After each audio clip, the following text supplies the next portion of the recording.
Hello everyone, my name is Mariana. Some of you may know me by Araceli.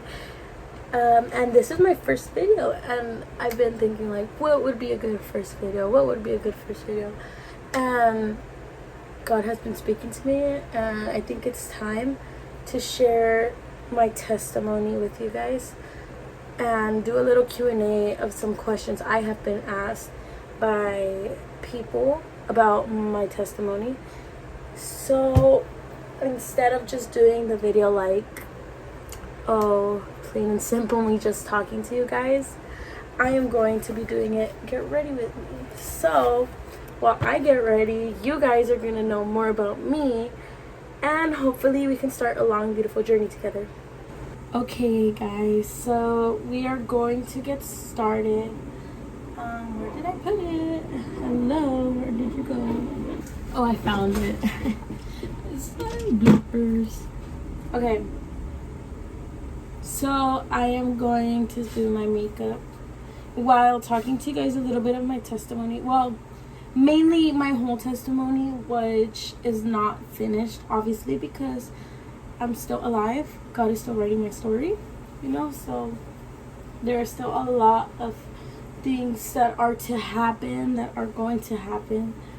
But I'm going to tell you guys of what has happened so far, how I have reached the place I'm at right now, and how, like, it's going. Because let me tell you guys, like, not everything goes good, but it's all for a reason. So I am going to start off by doing my eyebrows, which, let me get all my stuff out because I have got everything put away. I just got back from summer camp in Arizona with a program called Young Life, which, if you guys are teen moms watching this, or moms in general that need support, need that community, Young Life is the place to go.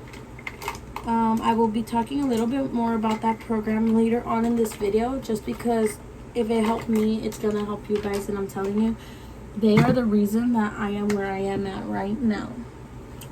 So I gotta find a beauty blender. Okay guys, I finally found the beauty blender. Oh my goodness, I look so bald-headed on one side. Now I am ready to talk to you guys, but I am going to start off my makeup routine with my eyebrows, which, don't mind my stuff, it might be a little bit like used, obviously, like, but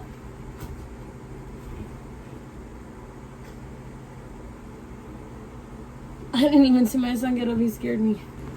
Okay guys, I am ready to get started on this. Get ready with me. But before that, I am going to introduce myself again and things about me, so you guys can get to know me. So my name, obviously, Mariana. Like I said, some of you know me as Araceli. I am 18 years old. I have a 4-year-old son. I got pregnant when I was 13. I know.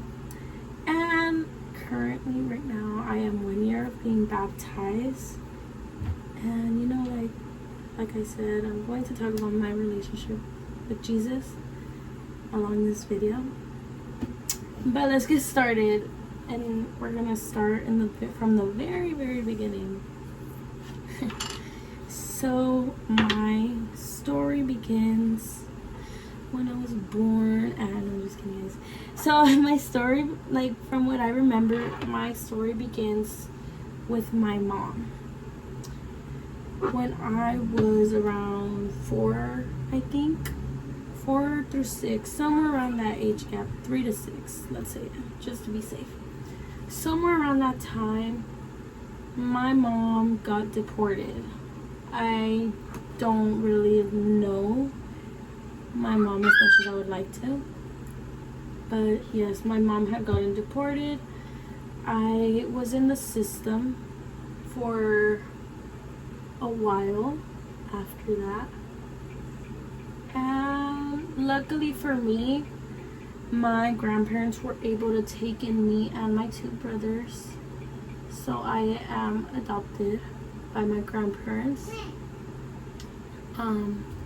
we got taken in by my grandparents, and my grandparents have always been really strict, really like old school, as a lot would say. I mean, I'm Mexican. I grew up in a Mexican family, so everything was strict, you know, like especially being a female from a Mexican family. It can be really stressful because in our culture it's like the girl has to know how to cook, she has to know how to clean, she needs to take care of her siblings, you know, like, and I am the middle child of my family, so, and the only girl in my family. For my siblings, I am the only girl, so I had a lot of expectations put upon me when I was younger. I was a straight A student. I mean, if I got anything else other than an A, I feel like a lot of us know how that could have went in a Mexican family. But I tried always being a good student until I got to 4th grade. Once I got to 4th grade, my grandparents' expectations, like, they went over the roof. Like, they were like, okay, you have to be a doctor, you have to be a nurse, you can't have anything other, like, you need to be a lawyer, you need to have a big job where you can bring in big money for us. And younger me was like, okay, you know, like, that doesn't sound bad. I mean, like, who doesn't want to make money? But it was the way that they did it that really made me suffer, because it was like I had to be studying so much that I didn't have a childhood. Like, I felt like if I was already growing up being like, well, I would say like 8-9 years old, I was barely like getting any time for myself to be able to go play, you know, like I didn't really have a childhood that I can, like, you know, tell. So I feel like that really overwhelmed me, because I was a child. I didn't want to be just studying. I didn't want to be just studying. I didn't just want to be like in school, you know. I wanted to have my personal freedom, and everyone around me, every kid around me, was either, you know, going out to a park with their friends, or having a phone, you know, things like that, little things like that, going out with their family.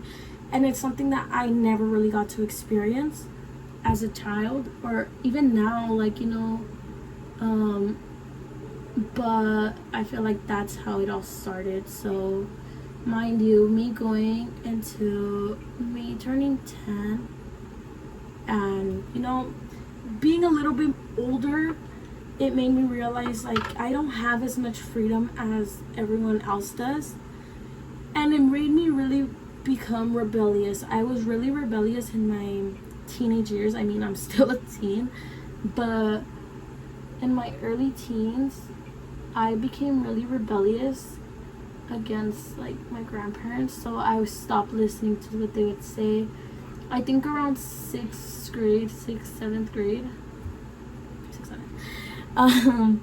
I feel like around that time is when I started to go out. I started smoking. I started drinking. I would run away from home. I wouldn't be home for days. Days, guys, mind you. I was like 10 to 12 around that time. I wouldn't be home for days. I was just out and about with my friends, really, like, you know, enjoying life, enjoying that freedom that I couldn't really get when I was younger. And I feel like I took advantage of it so much, to the point that I ended up pregnant at 13. I know, it sounds crazy. So let's back up a little bit more. Let me tell you guys a story of how it came to be that I got pregnant. So I had met this guy. He was a part of our friend group. I had met him, and to be honest, if you think about it, like, me being a teen that is lost to the world, not knowing what to do, lost in drugs, you know, like, any boy who sweet talks you, you're gonna be like, oh my goodness, like, wow, I found the love of my life, you know, like, any guy.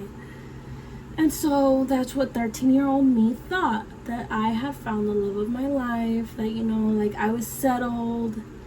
And honestly, I wasn't really protecting myself. In my head, I mean, I know a lot of people who have also thought this. I have thought like, oh, you know what, I cannot get pregnant. I am not gonna get pregnant, you know, like, so I wasn't really protecting myself. I wasn't being protected. I thought my body, you know, like, I don't know, it was infertile or something. So I decided, you know, like, what even is protection? I don't need that. That's how I ended up pregnant. And just a little FYI, I do not recommend you go get pregnant at that young of an age. It's just something that happened to me. Something that happened to me because I was being unresponsible, unprotected. I am not encouraging you guys to get pregnant so young. But if it does happen, do the best you can with it. You know, like, if I were to be in that situation all over again, I probably would have done it differently. But, you know, we can't change anything. I don't regret having my baby or making the decisions I made because it has brought me where I am at right now. So, my pregnancy. The story of my pregnancy. Oh my goodness. I love, like, it's a love-hate thing about my pregnancy. Because some of it was, like, really good. And some of it was, like, so bad that I still, till this day, like, I still have trauma for it, you know? Like, it's still something that affects me. So, my pregnancy, when I found out I was pregnant, I was 7 weeks. So, like, about a month and a half pregnant. So I was 7 weeks when I found out I was pregnant, and right away I couldn't wait. I told the father of my child that I was pregnant, and like, I was thinking, like, you know, we're so in love, whatnot, like, well, that's what I had, like, you know, 13-year-old me was like, oh my goodness, we're so in love, we're gonna start a family, whatnot. He had agreed me into having this baby. So we both had agreed into keeping the baby. At first it was like a 50-50 with his family because it was like, oh my goodness, like, you know, we're so young. Why are we gonna have a baby, you know? Like, but I haven't made up my mind. And mind you, I grew up in a Christian household. So in my mind, I already knew that abortion is a sin. So much so, like, having sex before marriage is a sin. So I was like, wow, like, I already committed that one sin.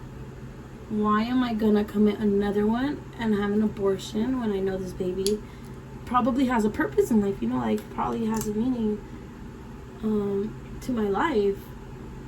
So after being told to get an abortion multiple times, I had made up my mind. I had already made up my mind and said, you know what, like, this is my baby and I'm going to keep it. You know, like, I wanted to keep it. So that's what I did. I kept my baby. And it started a lot of conflict between families because at first, like, you know, being so young, mind you, this was my first body ever. Like, I had not slept with anyone prior to him. So getting pregnant so young, everyone started the assumption, like, you have slept with so many people, that is not his child, you know. Like, they started blaming me that I was trying to force a baby onto my baby daddy. So I had to deal with that throughout my whole pregnancy. People saying that was not his child, him telling me that was not his child, that he does not want to be a father. Even then, like, even if we had already agreed to have a baby, I was so far along already that I was like 5 months when he started telling me that. And it was bad. It was a domestic relationship, if I'm being honest. And me saying this, like, it has brought a lot of conflict with a lot of people because they think that he is a nice person. But I'm not here to bash him, you know, like, everyone goes through their own battles, their own struggles, and I'm just hoping God helps them in the future. But I am a single mother. I am not with him. Anyway, back to the story. I had gone through a lot during my pregnancy. It was really abusive, something that no one should go through, not even during pregnancy, without being pregnant, something no one should ever experience.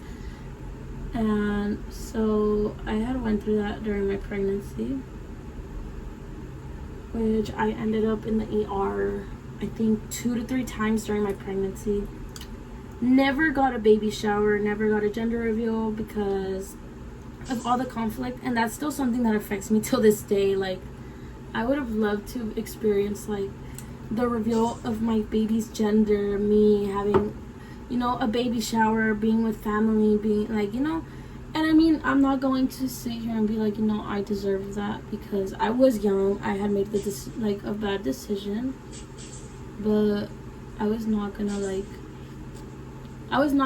any of that change my opinion of having a baby. So there I go, May 31st of 2022. My baby was born. I obviously had a boy.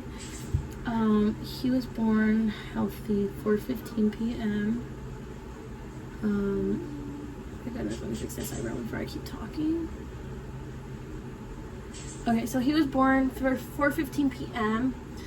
And to be honest, my whole labor and delivery was traumatic for me, only because I feel like I did not have the support that I needed when I was in labor, or even after my delivery, being postpartum. I did not have the support that I needed. So my grandma was there. She only went for the birth of my baby. After that, it was just me and his dad. But I feel like there was no point of him being there. Like, and I know it sounds really messed up, because it's like, dude, that's the dad of your son. Like, you know, he has every right to be there. And yeah, I completely agree with you. But the one thing that really bothered or affected me, made me so upset, was that being there at the hospital room, he didn't do anything.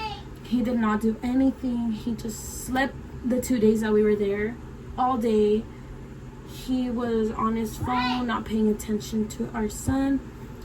And mind you, I am less than 48 hours postpartum. I'm here like bleeding open. I am not able to do as much as I would have wanted to for my son in those 2 days. But, you know, I did what I could. I got myself up. I would change his diaper. I would shower, breastfeed, pick out his outfits, get ready to go home. Like, I did all of this, mind you, being less than 48 hours postpartum. Which, you know, like, it's something that made me stronger. Something that made me stronger because, you know, like, maybe if it had gone another way, I would have relied on people more, you know, like. So we got discharged from the hospital on June 2nd. June 2nd, we got discharged from the hospital.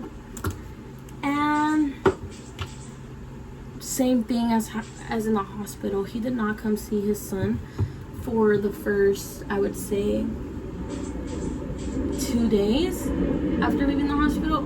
He came with his sister on, like, 2 days later. He came with his sister, and we were good. His sister left. He stayed at my grandparents. Mind you, I was staying at my grandparents. So he stayed with me at my grandparents for another 2 hours. But then, so we are back. My phone ran out of storage, so I had to buy some more really quickly. So yeah, then came the time to change my baby's diaper. And chaos erupted, like, straight up. I had asked him, like, you know, like, I've been with the baby since he was born. Basically, like, baby's almost a week old, you know. I've been changing diapers. I've been cleaning him up by myself. I asked him for one time if he can help me change my son's diaper. And for no reason, it started such a huge argument between us because he didn't want to change the diaper. He was like, no, you can change it. That is not my problem, not my responsibility. And I was like, okay. So mind you, I was irritated changing my son's diaper, and he's going off about, oh, I don't know why you had the baby. I did not want to be a dad yet. I am not ready. I don't even know what I'm doing, and neither do you. Like, I was so irritated. Mind you, I was only a couple days postpartum. I didn't know, like, obviously, like, I was not fully recovered yet. I was still annoyed, mad. My hormones were everywhere.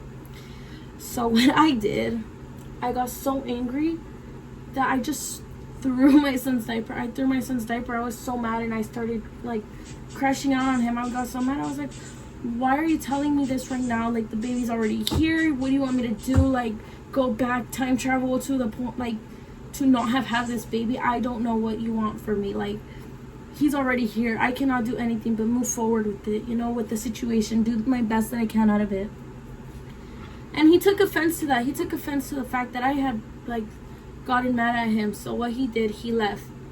I did not hear from him for months until his family reached out and said they wanted to see the baby.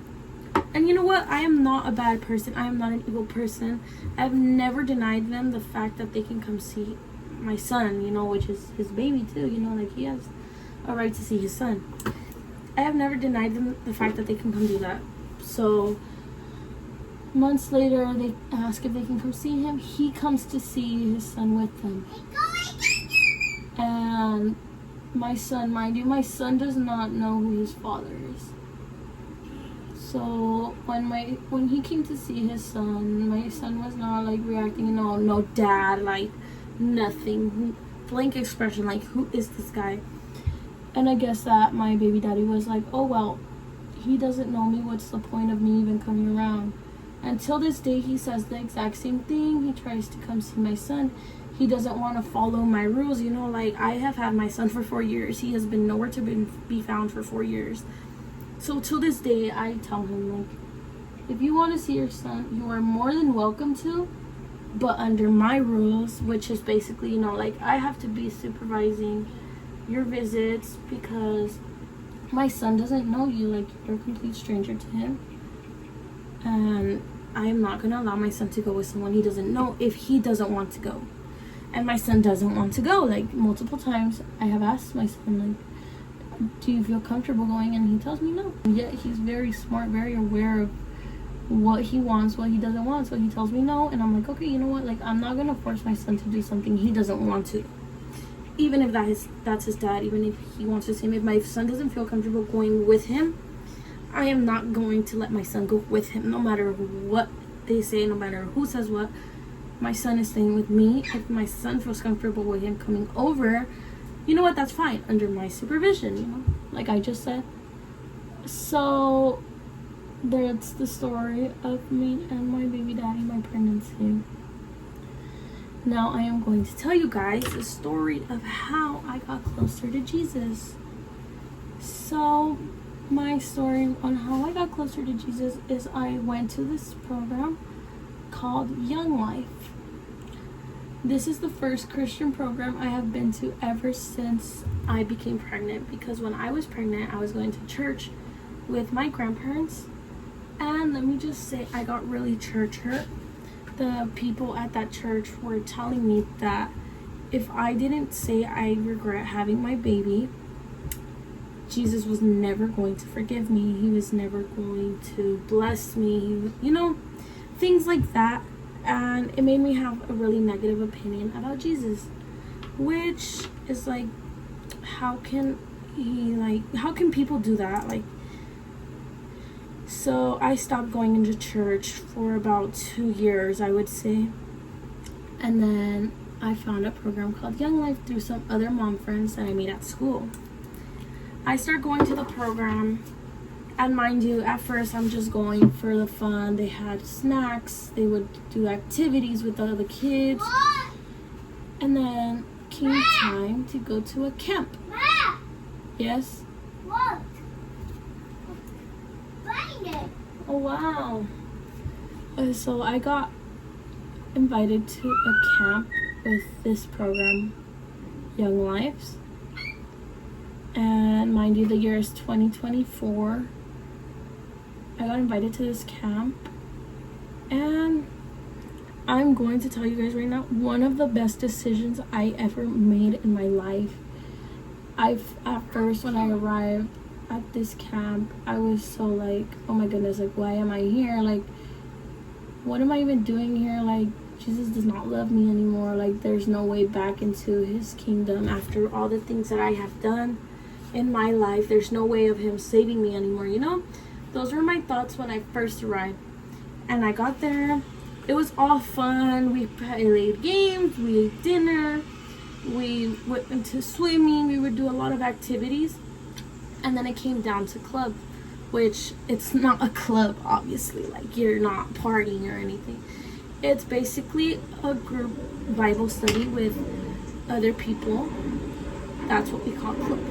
So at club, we had a speaker that year who decided to tell us the story of Zacchaeus, the tax collector. Mind you, I already knew all these people from the Bible. I knew about Jesus, I knew about all his disciples, everything. Yet, I didn't really understand, you know, like how I said, at the church I was going to, I was really church hurt. I didn't really pay attention. I didn't understand anything of what was being said. So this year they told us the story of Zacchaeus, the tax collector, that, you know, like, no matter his mistakes, Jesus still went and forgave him. He gave him that invitation to follow him. And Zacchaeus took that invitation to follow him. So we had a thing where it was called 15 minutes of silence outdoors, no lights, just you and God. And at first I was really hesitant to even go outside and talk, because I was like, you know what, like, I already know he doesn't love me. I already know that he's not going to forgive me. But I was completely wrong. So during those 15 minutes that I was outside, for the first 5 minutes, I would say, I was quiet. I was just sitting there, you know, like, waiting for the time to be up. And then something came over me. I was like, you know what? I think it's about time to talk to God, because, like, what do you mean that, like, I am not forgiven? You know, like, what do you mean people are telling me that I'm not worthy of his love? So there I am, speaking to him, looking up at the stars. And from what I remember, my prayer went, why, God, like, why don't you love me anymore? Why don't you tell me why? Like, tell me why I don't feel you, why you have left me. And I was basically like, you know what, give me a sign that you're still here for me, that you still love me, that I am still worthy of your love, because right now, from what everyone has been telling me, I don't feel worthy of it at all. Like, and there was one sign that I will never forget, because I've never seen this thing in my life. So right after that prayer, I'm just sitting on the grass staring at the sky, and goes by a shooting star. A shooting star, mind you, a shooting star could have went by at any time. Like, it could have gone by at any time before my prayer, during my prayer. But no, it went off right after my prayer, after I had asked God to give me a sign. And what's it called? So the shooting star went off, and I was like, whoa, like, I took that as my sign. I was like, wow, like, you're really listening to me, you know, like, anyone could have said, like, oh, it's not, like, it's a coincidence that happened, like, you know, that wasn't your sign. But I took that as my sign, and ever since that day, I became changed. Leaving that camp, I felt so blessed, so renewed, restored, however you want to call it. I felt different. And so I went to go look for a church. And I found a church. I found a church that welcomed me with my baby, you know. And they would tell me, you know, like, you know, they would tell me, you know, Jesus has a spot in his heart for you no matter what you have done, no matter what you do. He's still going to love you, and he's going to keep on bringing you back to him. He's going to try to get you back to him as much as he can, you know, like, until the end times. And I was like, wow, like, I really love this church. I want to be a part of it. So I got baptized into that church September 6th of 2025. So I got baptized, and right away I joined the worship team to that church. Mind you, I am not a singer. I have never thought of myself a singer. I think I can't sing, you know. I've always been more of a dancer. But the Holy Spirit had came over me and was telling me, you know what, like, give up your dancing. Give up your dancing. And that's what I did. I gave up my dancing, and you know, it's something I'm so passionate about. I was always passionate about. I love dancing. But he took my dancing and gave me my worship, which it was the first gift that I had received from him, my worship.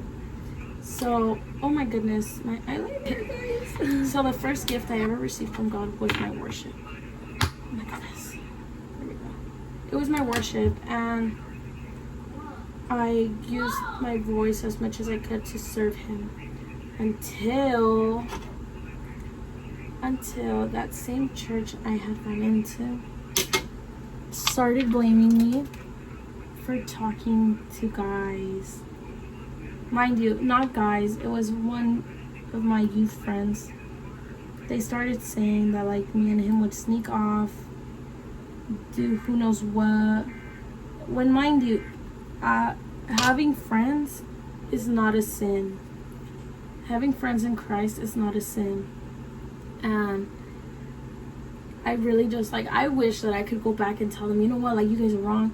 I'm not going to fight about it anymore, because you know what, Jesus has he has formed my testimony, and if that was meant to happen, that was meant to happen. So I was blamed for being friends with this boy, saying that I was taking advantage of the relationship, whatnot. Mind you, this guy and I are still really good friends. So I got blamed for that, and I got taken off the worship team.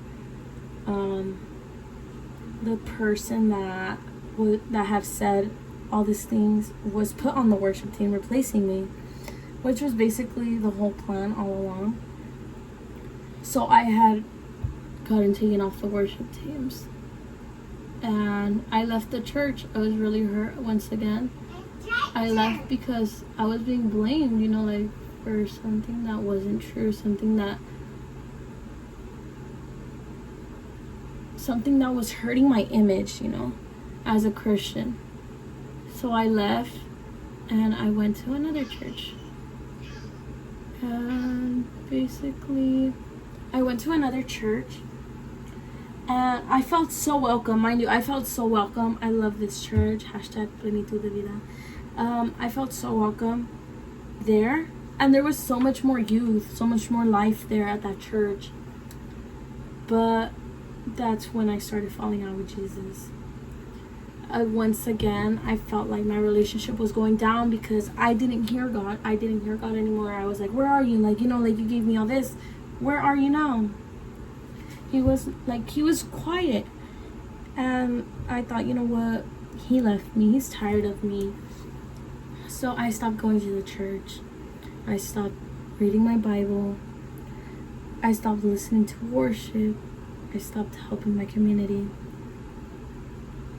And to be honest, I'm not going to lie, that was one of the hardest times in my life, because it's something I love doing, but I felt like every time I did it, everything would just go bad. Like, everything would be so bad. It would be worse of worse. And I felt like I was harming my community instead of helping it. So I just disappeared. And if I'm being honest, I stopped trying.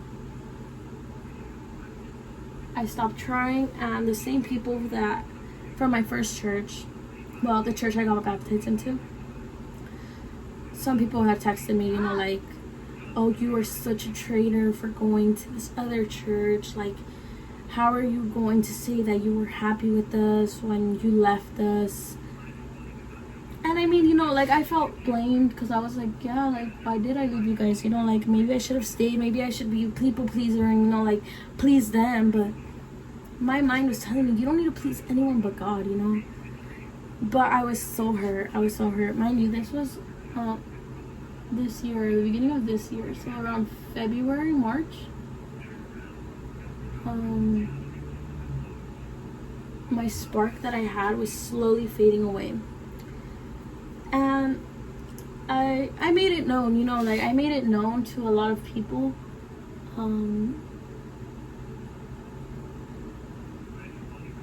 I made it known to a lot of people. I tried getting like a lot of help from people, but I went to the wrong people.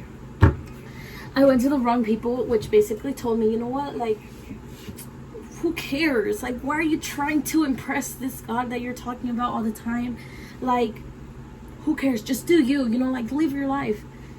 And I took the advice from those people, and there I go. I start partying. I start, you know, vaping. I start doing bad things, lusting, sleeping with people. Things that, you know, me would not do. So there I go doing it. And trust me, God humbled me really quickly. He humbled me really quickly, and I'm so glad he did. He basically, you know, like, opened my eyes. He made me realize, like, what are you doing? Like, this is not you. Why are you out partying? Why are you going out late at night, hooking up with guys, you know? Why? And that's when I got the opportunity to go back to camp, which is something that I thought I wasn't going to be able to do again, because my son's already 4. The age limit to go as a camper is 4. So the age opportunity to go to camp, you have to be under 21, and your child has to be under 4 years old. So my son was already, like, 2 months before camp would have been, he turned 4. And let me just say, like, I was so upset because I was like, I need revival. Like, I want to get closer to God again. What am I doing?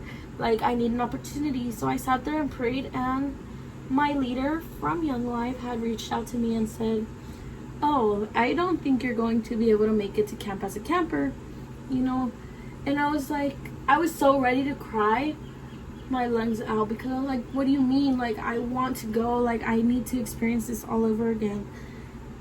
But before I could say anything, she texted me. She's like, how would you like to go as a worker?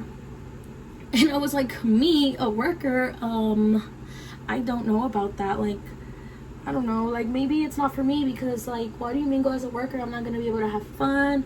I'm not going to be able to do any activities. I'm just going to be there working. What's the point? And so that was my mentality, going to camp as a worker. But, I mean, thinking about it, praying about it, I was like, you know what, God, if this is for me, if this is what you want me to do, I will do it. Mind you, I was still so far away from him, and I was still praying to him, like, you know what, like, maybe this is what you want me to do. This is the way you're going to get me back.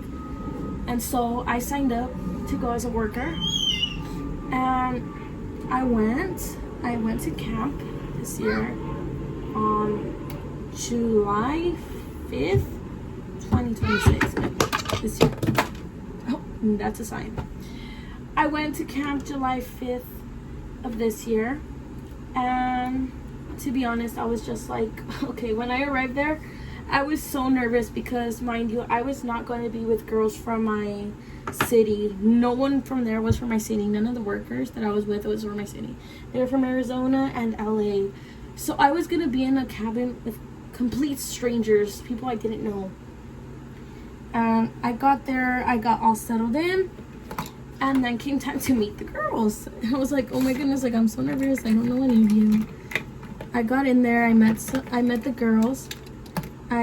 It was 6 of us in that cabin. And let me just tell you, when a friendship is started through Jesus, it never ends. These girls, I've only known them for a week, and we're like this. What's it called? I feel like Jesus wanted to show me, you know, like, what a relationship through him is, a friendship through him is. And that's exactly what I got, because I got there thinking, like, oh, you know what, it's gonna be just working, like, I'm not gonna be able to have fun, get to know anyone. No, I got to know 5 amazing moms and their amazing children. I got to meet all of them, and let me tell you, I feel like we are going to be friends for a really long time.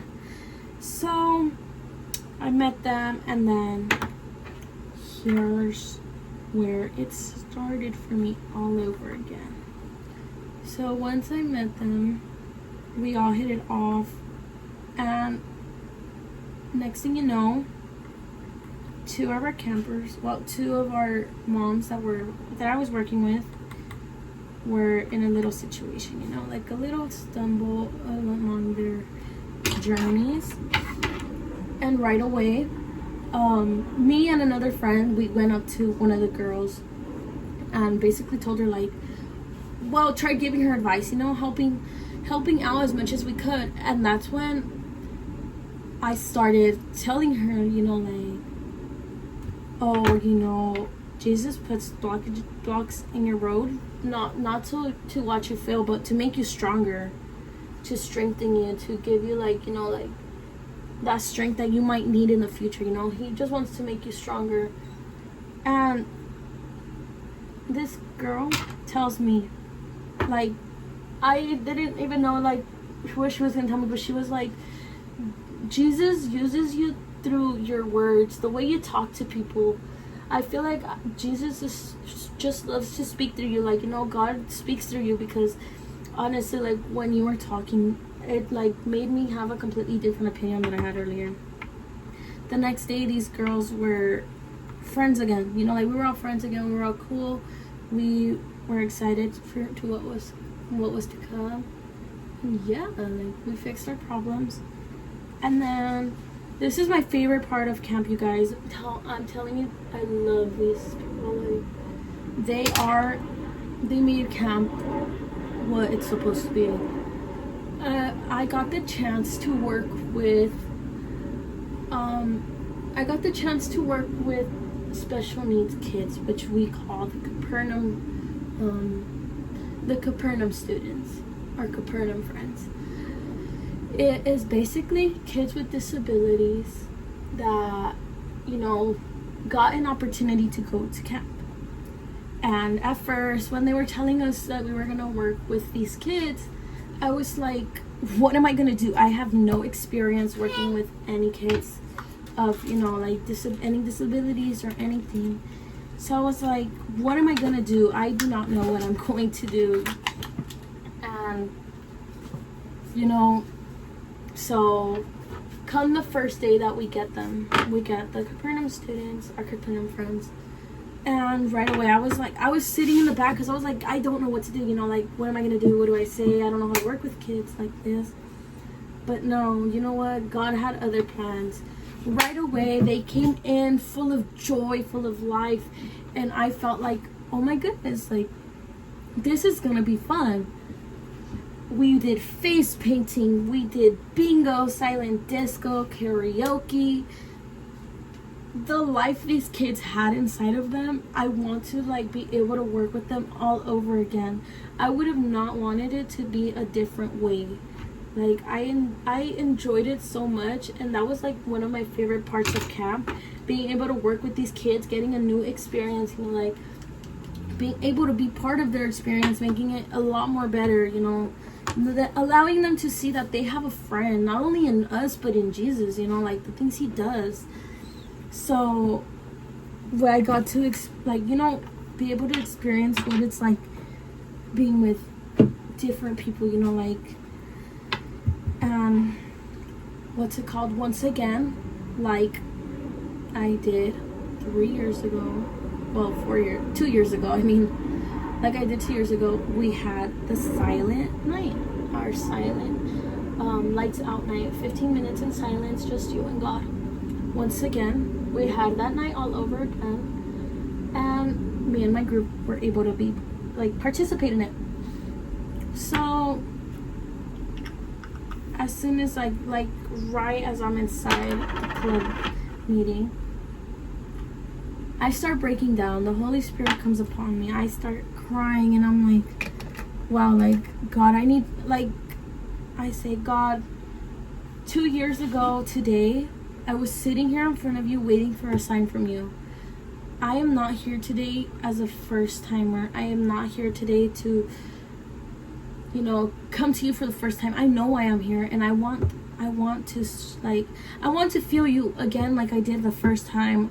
I just want a hug from you. I want you to tell me, what do I need to do to move on, to continue my journey with you, to allow you to bless me, not only bless me, but for me to do work for you, you know? Like, I felt so lost. I felt so stuck, like at rock bottom. Like, what does God want me to do? What is his purpose for me? I didn't know my purpose anymore. Like, I was lost.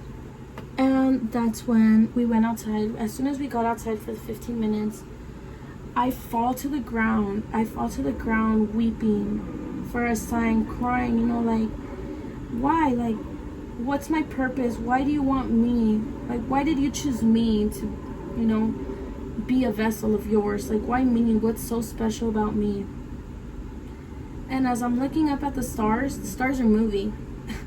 I don't know how. I just see them moving, like, all over the place pretty fast. Like, you would think, oh, a star's still. Like, you don't really see stars, like, moving around, you know, like, as fast as I did. No. Stars start moving. And I didn't see a shooting star this year, but what I did feel was a breeze right next to me. Like, if someone was right next to me. Mind you, I was on my knees. I was like this, hands on the ground. I feel a hand come over me, over my shoulder, and I heard a voice. Not a clear voice, not how I'm talking right now, but through the Holy Spirit, I heard a voice basically telling me, like, you think if you didn't have a purpose, you would be here right now? If you didn't have a purpose, I would have never called you back to this place. I would have never brought you back to the first place that you ever felt me. And mind you, I started weeping stronger. Like, I was weeping way harder. And I was like, no, but like, what is my purpose? I know you brought me back here. What is my purpose? Because right now, I don't feel like I don't have a purpose. I'm just here to be here. Like, yes, I love serving you. I love doing everything for you. But what, like, tell me what my purpose is. What am I supposed to do to help others get to you? And that's when he told me, you're already doing it. Like, what else do you want to see? You're already doing my will. You're already here helping others get closer to me. Have you not, have I not showed you what your purpose is? And that's when I understood. Me helping others get through their breakage points. Me helping others, like, feel joy, feel happiness for me helping them out. And that's when I understood, you know, my purpose is to get people closer to him through my tongue. Which is crazy because it's like, oh, well, you're just saying words, you know, like, you can say whatever you want and say it's from God. No. People will know when it's from God and when it's just you saying it. And it's something that you have to be careful with, because you can either hurt people or you can help people, you know. Like, sometimes God will tell me to tell someone something, and it's like, whoa, how do I tell them that? Like, that's not my place. They're gonna think I'm crazy. They're gonna tell me, like, why am I in their business? But when God speaks to you to tell someone something, you have to do it, because that's what's gonna make the person get closer to Jesus, no matter what happens in between that. Like, you know, oh, they blame you, they tell you, oh, like, you're weird, you know, like, that's none of your business. You would know you did your part. You would know you did your part with helping them. You know, like, this is what Jesus is trying to tell you, and I'm here to tell it to you. And whatever they wish to do with the information, they're going to do it. But trust me, that's going to be the turning point in their life. And, well, that's what God revealed to me, that my voice is meant to be used for him, not to cuss people out, not to, you know, like, say profanities and whatnot, you know, like, God has helped me realize that. And that's why I wanted to share my testimony, because for the longest, I'm like, my testimony, like, it's nothing. It's just the things I went through in life, you know, problems. Who's gonna care about what I went through, you know? I don't think anyone wants to hear my problems, you know. But God has now put it up on me, you know, like, your testimony is going to help a lot of people, not only moms, but teens in general, get closer to me. Like, it's gonna help them, you know, see the work that I have done in you. And oh my goodness, hold on, I'm crying. I can't cry right now, I'm doing my makeup. And I really believe that because, you know, like the way my life has played out and where I am right now, it's just like, it's not thanks to me, it's not thanks to what I have done, because if I was doing it on my own, trust me, I would have healed a long time ago. What he has done in my life is truly a blessing. Like, I cannot thank him enough for everything I have. My house, my son, my friends, my community. I cannot thank him enough for giving me everything he has given me, and I am more than happy for that. You know, like, I appreciate everything he has done for me, and I will continue to serve him with all my heart no matter what. Okay, so let's finish doing my makeup so I can get started with our Q&A, which I'm actually excited to see what people have to ask me. I put on my Instagram story for people to ask me questions of what they would like to know, either from like my testimony, my journey with God, me before my testimony, like probably like about just me before I met God.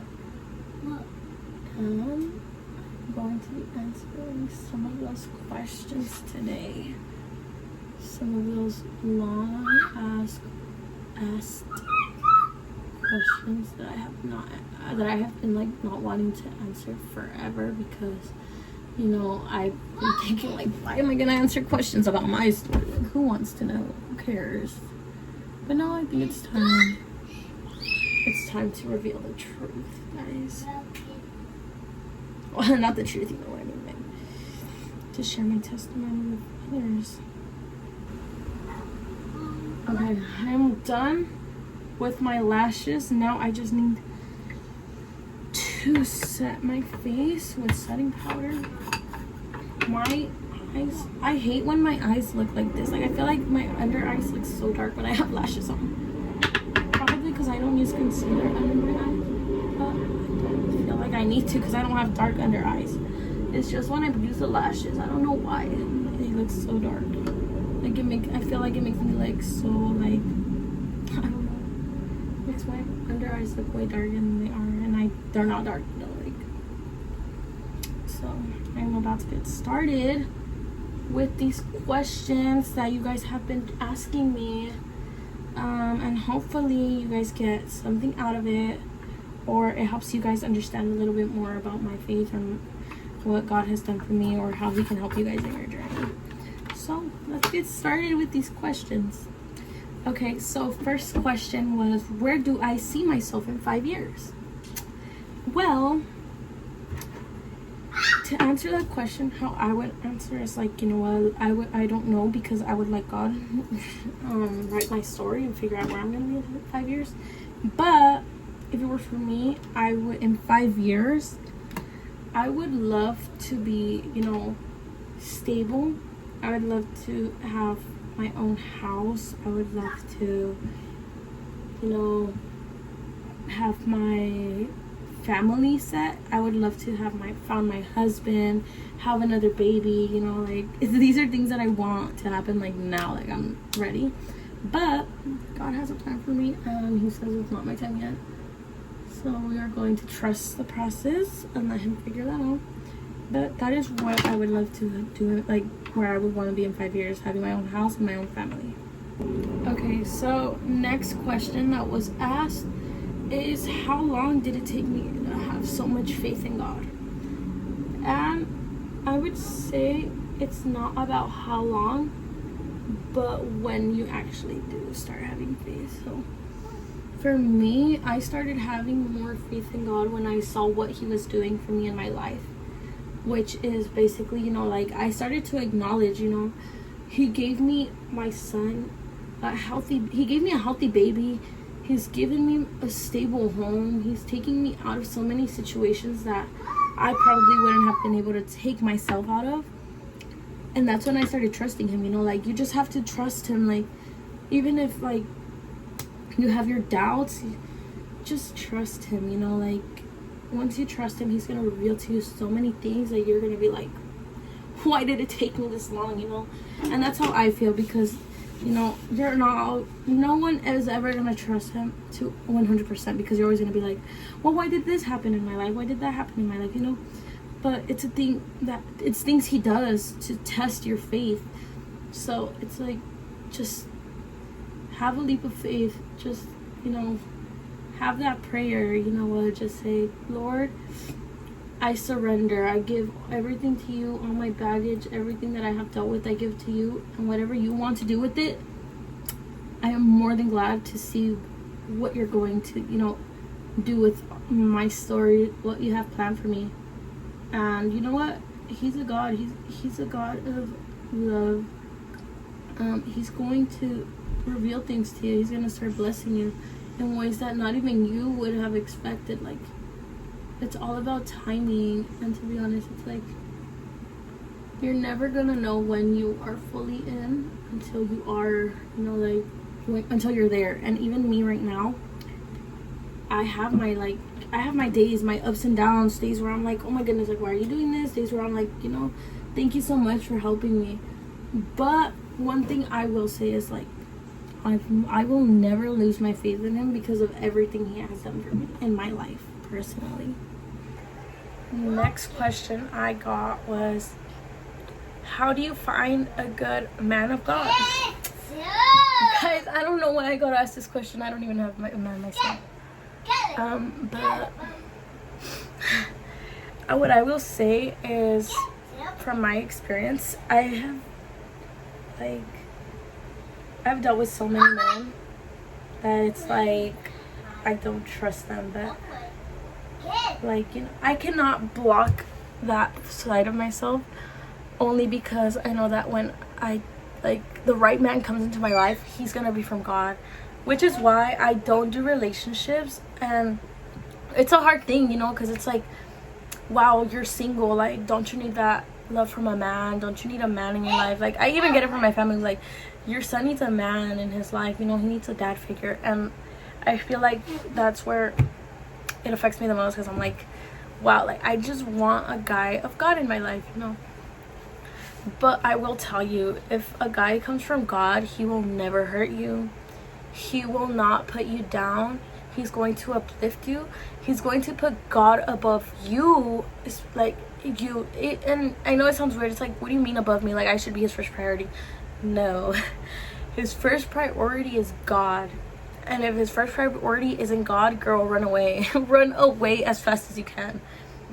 But if you want a good guy, like a guy of God in your life, you have to be a godly woman yourself. You can't ask God to put a guy, like, one of his men in your life, and you're still, you know, like, doing things that the Lord does not ask you to do.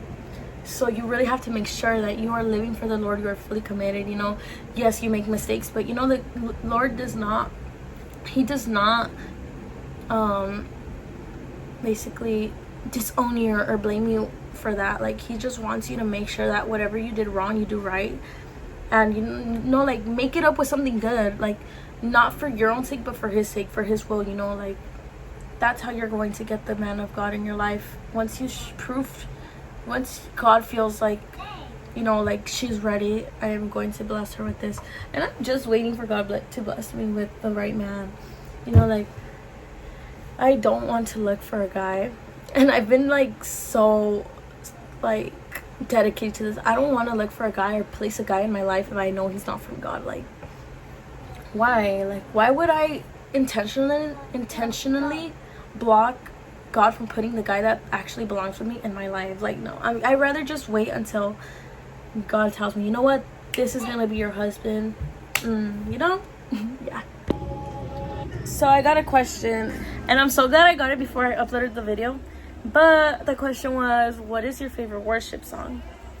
I have many favorite worship songs, but I'm telling you, this song, every time I listen to it, the spirit just hits me. And I don't know, like, if it's the song, if it's like, but my spirit, like, awakens. Like, I get the Holy Spirit, I feel the Holy Spirit, and it's like, you know, like, I just feel it.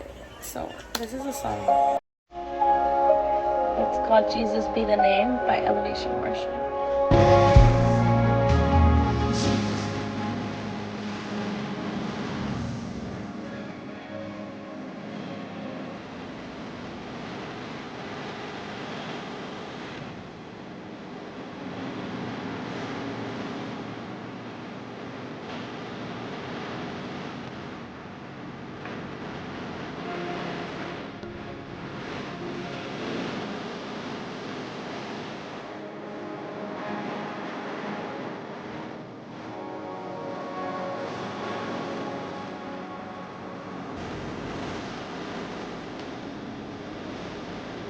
Okay, and now I saved this question for last.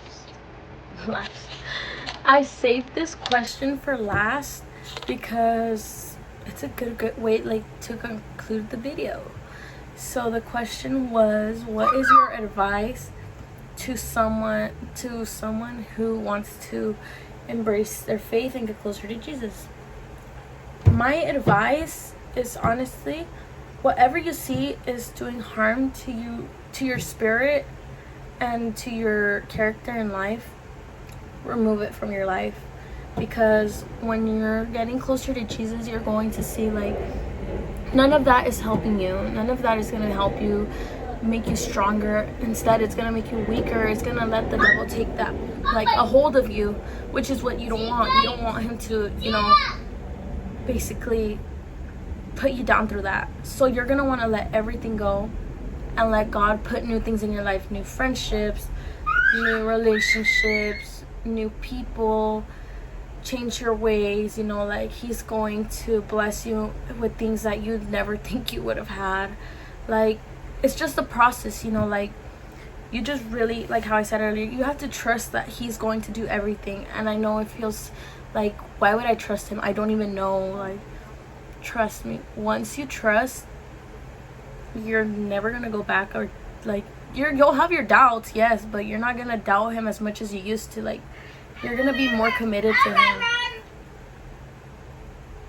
You're gonna feel more committed to see what he has coming for you, you know, like he's gonna like push you to do things you've never thought you would do before. Especially like with me, like how I said, I never thought that I would be singing. Even till now, I'm not on the worship team anymore, yet I still dedicate my voice to him. Like, my worship is for him. I don't need to be on a team. I don't need anyone to see me. My worship is for him, not for anyone, not for the world, not for the church, for him. And that is how I come to the altar, with my voice ready to praise him, with my prayers to him, my studies for him, you know, like everything I do is for him, not for anyone. And that, I feel like, if you want to grow your faith more, you have to be that way. Do everything you do it for him. Put him first. Whatever you even think about doing, think like with like, how is this helping me get closer to God? Does God want me to do this for him? Should I do this for him? Like, what would his opinion be on this? You know, like, that's how I have gotten closer to him. That's how personally, like, I built my relationship with him.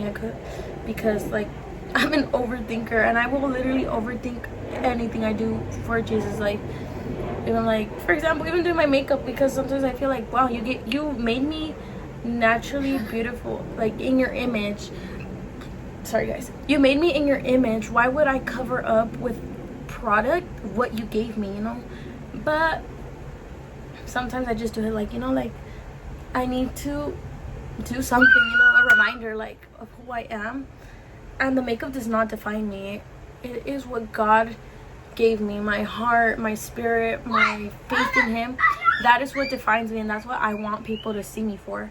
That's why I made this video today, to show you guys, you know, like, no one's testimony is perfect. No one came from a beautiful background. Not everyone has a beautiful testimony or a boring testimony, you know, but everyone's testimony is different. Especially, you know, like my testimony is probably not what you guys expected, but my testimony came a long way from where it started. You know, like the ways God has blessed me, I am more than thankful.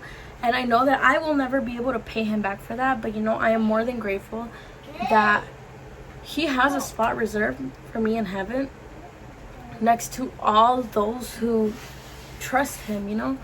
And it is not that hard. People will make it seem so difficult, like the getting into heaven, being chosen. Guys, Jesus came down to die for your sins. Anything you do, he will forgive you. He already paid the price for that. All he wants is your heart, for you to dedicate your life to him, live in his will. That's how you get in. That's the golden ticket, guys. Just pray, and I pray that you guys open up your hearts, that this video helped you guys in some way, helped you guys, you know, like understand that not everyone I might not have the same story as you, but we're all God's children. We are God's children, and you know, just how he has blessed me, he wants to bless you. Just how I grew my faith in him, he wants you to do the same. And that's why I'm putting this video out there, just so you guys can see that not even I'm perfect, not even like my relationship with him will ever be perfect, you know, like no one is perfect, but we all go through things that help us grow our relationship with him. And I'm really hoping that you guys enjoyed this video, got to know a little bit more about me, about my relationship with Jesus, how my testimony is going. And I really hope that I have inspired some of you guys to grow closer in your faith. And if you guys ever need to talk to someone, DM me. I am more than happy to help you guys with whatever questions you guys have. If you guys want to know more about my son, like any questions you guys have for me, I am more than happy to answer them. But this is the end of the video for today's video. I am definitely going to be posting more, mainly about my life, my daily life, how I go about it with a toddler, a 4-year-old, guys. It is not easy, but I am going to start that journey in my life to dedicate videos so you guys can see that you guys are not alone. Especially you guys as teen moms, you guys are not alone. Trust me. Just how you guys struggle, I struggle. Just how I struggle, others struggle. You know, like, it's a process. But I am here to show you guys and give you guys a reminder that you guys are not alone. God has your back. He will bless you, just how he has blessed me, how he has blessed others. Keep trusting him, guys. And I will be back soon. So this is not a goodbye, but a see you later.